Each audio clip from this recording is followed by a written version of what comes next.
तो दोस्तों आज हो गया 31 अक्टूबर 2020। बिहार समेत देश दुनिया की बड़ी और ताज़ा समाचार लेके आए सिर्फ आपके लिए। चलिए फटाफट खबर शुरू करते हैं। उससे पहले अगर चैनल को अब तक सब्सक्राइब ना किया हो तो फटाफट चैनल को सब्सक्राइब कर दे, लाइक कर दे, शेयर कर दे ताकि इसी तरह की खबर आप हर रोज़ देख सके। चलिए शुरू करते हैं आज की पहली बड़ी खबर। इन दिनों देश में सब्जियों के दाम आसमान छू रहे हैं। खास के प्याज के दाम तो 80 से 90 रुपये प्रति किलो हो गया है। इस बीच प्याज की चोरी और काला बाजारी भी बढ़ गई है। ऐसे ही एक मामला कोच्चि में सामने आया है, जहां एक थोक सब्जी व्यापारी ने प्याज से लदे ट्रक को गायब हो जाने की शिकायत पुलिस में दर्ज कराई है।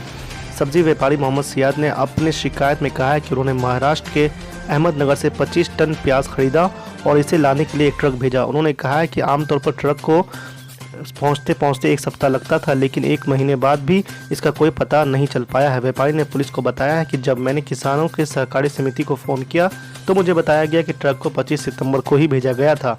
ट्रक चालक का फ़ोन बंद था। व्यापारी ने कहा है कि उसे कुछ गड़बड़ लग रहा है। उस समय कीमत काफ़ी अधिक थी और वर्तमान में ट्रक में लदे प्याज की कीमत लगभग 50 लाख रुपए बताया जा रहा है। आज की दूसरी बड़ी खबर। राजद नेता और महागठबंधन के मुख्यमंत्री पद के उम्मीदवार तेजस्वी यादव ने नीतीश कुमार की सरकार पर बिहार को विशेष राज्य का दर्जा दिलाने में विफल रहने का आरोप लगाते हुए शुक्रवार को सवाल किया है कि बिहार को विशेष राज्य का दर्जा अमेरिकी राष्ट्रपति दिलाएंगे। तेजस्वी ने चुनावी रैली को संबोधित करते हुए कहा कि प्रदेश की एनडीए सरकार 15 वर्षों से है, डबल इंजन की सरकार है, लेकिन बिहार को विशेष राज्य का दर्जा नहीं मिला। उन्होंने सवाल किया है कि क्या अमेरिकी राष्ट्रपति यहां आकर विशेष राज्य का दर्जा दिलाएंगे या मोदी जी दिलाएंगे।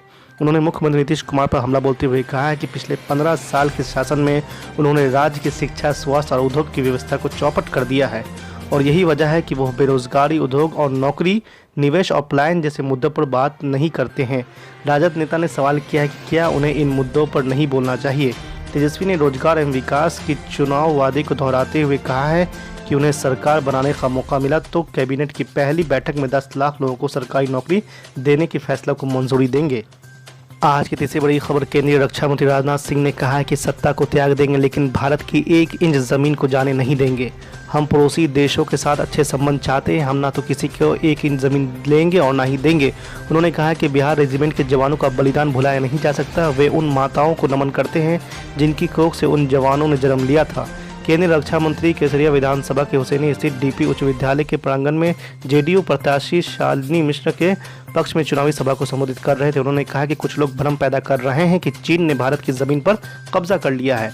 ऐसे लोगों को 1962 से 2013 तक का इतिहास याद करना चाहिए, जबकि हकीकत यह है कि हमारे जवानों ने अपनी शहादत दे के मातृभूमि की रक्षा की है। वहीं आपको बता दें कि राजद पर तंज कसते हुए उन्होंने कहा है कि लालटेन फूट गया है और तेल बह रहा है। कुछ लोग नौजवानों को गुमराह कर रहे हैं कि उन्हें नौकरियां देंगे। आज की चौथी बड़ी खबर। फ्रांस के खिलाफ मुस्लिम जगत में बड़ा आक्रोश। दुनिया भर में हजारों लोग सड़क पर उतरे। पाकिस्तान, लेबनान से लेकर फलस्तीनी क्षेत्र समेत कई अन्य जगहों पर हजारों मुसलमान फ्रांस के खिलाफ प्रदर्शन के लिए शुक्रवार को सड़क पर उतरे। फ्रांस के राष्ट्रपति ने पैगंबर के कार्टून छापने के संबंध में अभिव्यक्ति के अधिकार की रक्षा का संकल्प लिया है, जिसके बाद से मुस्लिम जगत में उबाल आ गया है। पाकिस्तान की राजधानी इस्लामाबाद में प्रदर्शन हिंसक हो गया जब करीब 2000 लोगों ने फ्रांस के दूतावास की ओर जाने की कोशिश की। पुलिस ने प्रदर्शनकारियों को तितर बितर करने के लिए आंसू गैस के गोले छोड़े और लाठियां चलाई। पाकिस्तान के लाहौर में प्रदर्शनकारियों ने नारेबाजी की और कई सड़कों पर रोक लगा दी। मुल्तान में प्रदर्शनकारियों ने फ्रांस के राष्ट्रपति एमनुअल का पुतला जलाया। यरूशलेम में सैकड़ों फलस्तीनी ने अल अक्सा मस्जिद के बाहर फ्रांस के राष्ट्रपति के खिलाफ प्रदर्शन किया। उन्होंने प्रदर्शन के दौरान नारे लगाए, पैगंबर मोहम्मद साहब के लिए हम कुर्बानी देंगे। पुराने शहर में इजराइल पुलिस के साथ कुछ युवाओं की भिड़ंत हो गई। पुलिस ने कहा कि उन्होंने भीड़ को तितर बितर कर दिया है और 3 लोगों को हिरासत में लिया गया है। लेबनान की राजधानी बेरूत में भी लोगों ने प्रदर्शन किया। आज की 5वीं बड़ी खबर। ऑल इंडिया मजलिस इत्तेहादुल मुस्लिमीन के प्रमुख बैरिस्टर असदुद्दीन ओवैसी ने बिहार में चुनावी जनसभा को संबोधित करते हुए बीजेपी और आरजेडी पर साधा है निशाना।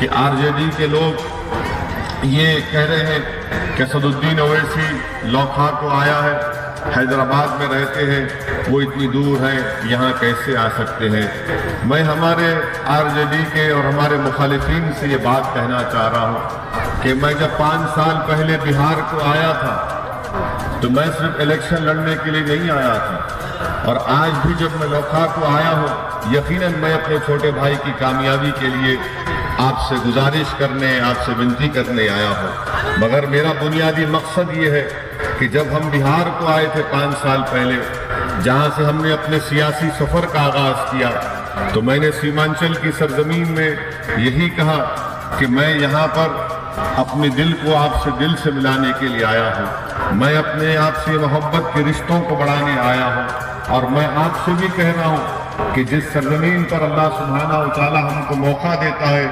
अपनी सियासी जदोजहद का आगाज करने के लिए, हम जिस जगह पर अल्लाह के फजल करम से, जिस जमीन पर अल्लाह हमको करम करता है वहां पर अपना कदम रखते हैं, तो याद रखिए हम कदम न पीछे हटाते न उस सरजमीन को भूलने वाले हैं।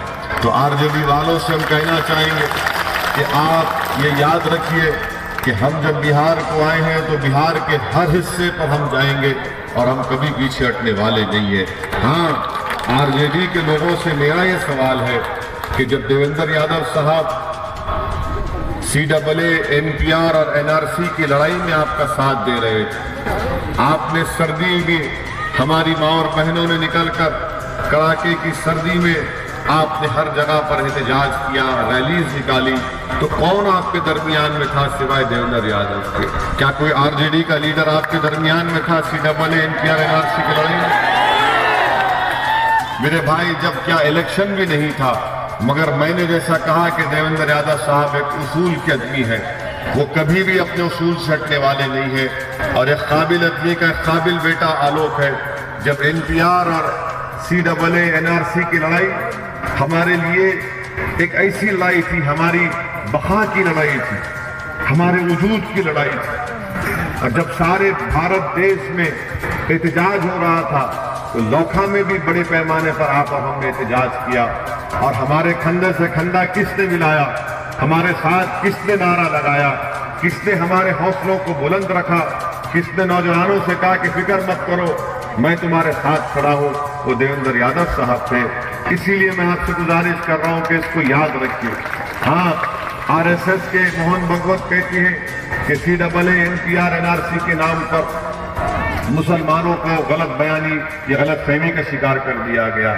मैं हमारे मोहन भागवत को कहना चाह रहा हूं कि हम कोई छोटे बच्चे नहीं है कि आपकी इन बातों को सुनकर हम खामोश बैठ जाएंगे, बल्कि मैं आरजेडी, RSS और इन तमाम तंजीमों के जिम्मेदारों से कह रहा हूं कि जब कभी भी कोई भी सरकार अगर अवाम दुश्मन कानून को बनाएगी तो हम एहतजाज करेंगे, हम रोड पर निकल कर आएंगे।